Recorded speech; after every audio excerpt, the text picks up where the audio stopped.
Hey guys, what's going on? Walter back again with episode 2 of the 2022 Supercross season. This is just going over what happened in A1. Exciting event, let me tell you, especially in the 250 class. I know we only talk about typically the 450 Premier class in this series, but you know, the 250 class, man, they are going for it just as big and bad as the guys in the 450 class. So you know, there was a couple guys that got hurt.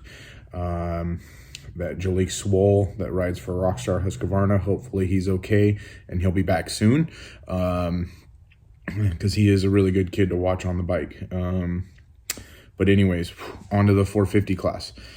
Our boy Ken Roczen came out and took the whole shot and was gone. Him and Chase Sexton were together for a little while, and then Sexton went down just kind of out of a fluke, I think. Just got cross-rutted with his front tire coming into that berm after the rhythm section, and just kind of went up the berm weird. It was kind of a weird deal, but you know, things happen. He was fast, though, let me tell you. If he would have stayed upright on two wheels and stayed with Roczen, I would have been surprised if he stayed behind Roczen. You know, watching Sexton, he looked faster than Roczen, but you never know. It's hard to say because it didn't happen. So that's kind of the whole reason we are guessing at this, you know, Rocky Mountain Fantasy League that we do. But who knows? You know, it's one of those things. The other, I think, person to talk about, I ended up being able to get the wild card right. I had picked Jason Anderson, and the funny part is that if he wouldn't have had his incident with Barsha in that corner, he probably would have podiumed. Jason looks fast on that Cowie compared to where he was last year on that Husky.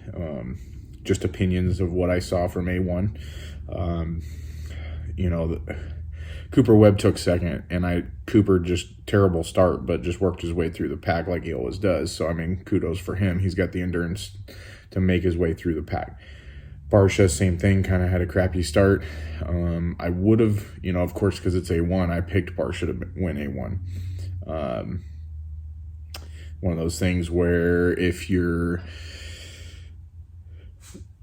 get a crappy start and you got to work your way through the pack, it makes it very tough, especially for someone like Barsha, because he races fast and he doesn't like the lap traffic and all this other stuff. So it's, I mean, one of those things.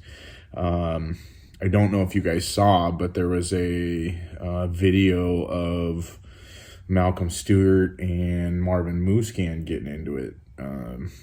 Looked like a pretty heated conversation, which, I mean, you know, it looked like Malcolm was the one that was upset from the move that Marv had made on him, and that the kind of the games that they played through a few corners. And I guess bumping is racing. At least that's how I grew up. But there is a difference between like just letting it go and trying to get it the next corner, or maybe another lap, versus like, let me attack you now. But you know, it's different for us to say that off the track. So, you know, it is what it is.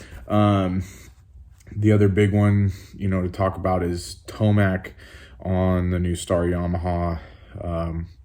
Looked really fast. He just dealt with a whole bunch of traffic in his way, really, I guess, is if you want to call it, with a few people going down in front of him, and then you have just first race on the brand new bike. So, I mean, he did place in the top 10, which I would expect and hope for. Sixth, I don't know if I would have seen him in sixth. I would have probably seen him top 5, but you know, it is what it is. It looked like he looked good on the bike. So,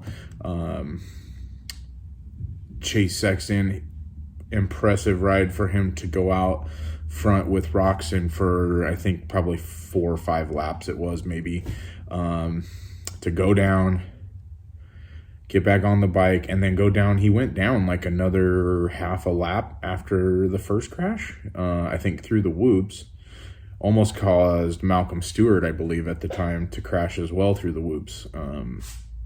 And, you know, Jace got back on the bike and kept riding and fought his way all the way back to 5th. I think at one point he was down to like 11th or 12th after that second crash. But, you know, the kid's fast, and he proved that last year to us.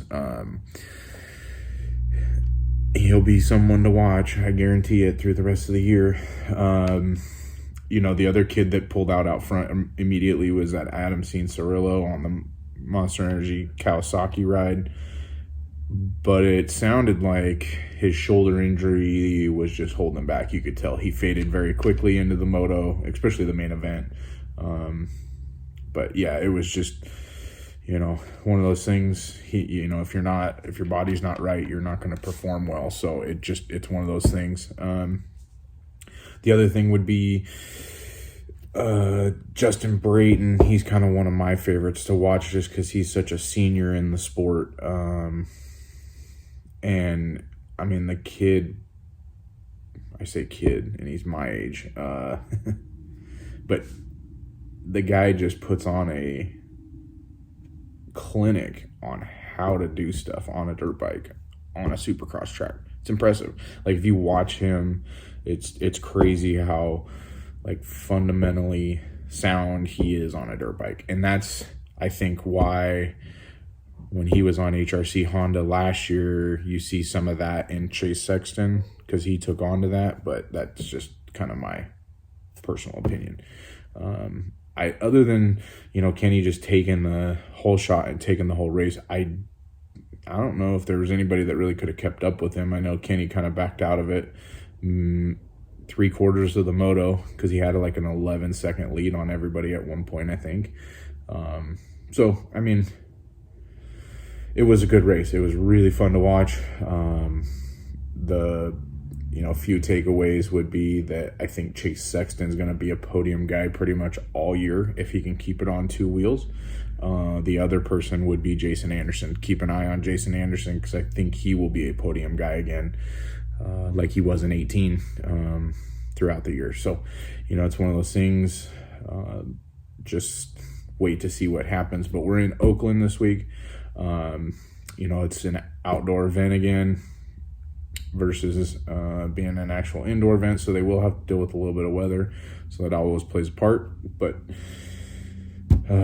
yeah, I don't know if you guys have any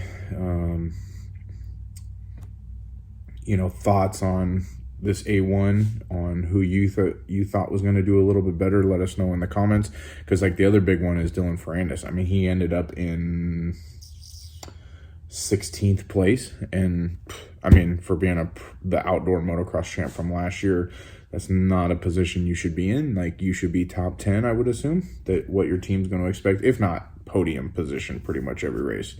That's what they're going to expect, I believe. The other I'm trying to think here.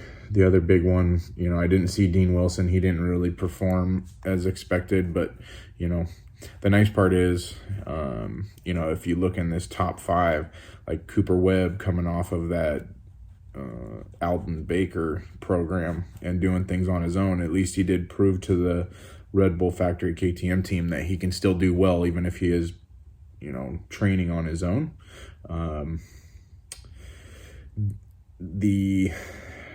Justin Barsha, he'll probably kill it this year on that gas just because he's got the freedom that he likes, I would assume, in a team where he's not just restricted to all this stuff. They just let him do his thing, train the way he needs to, and get prepared the way he needs to. So, it's just one of those things that you think about as far as their mental state going into a race. If they are so much more relaxed, they will typically perform better. I mean, that's how I was throughout my career in sports, and even today with my riding and the little bit of racing that I do.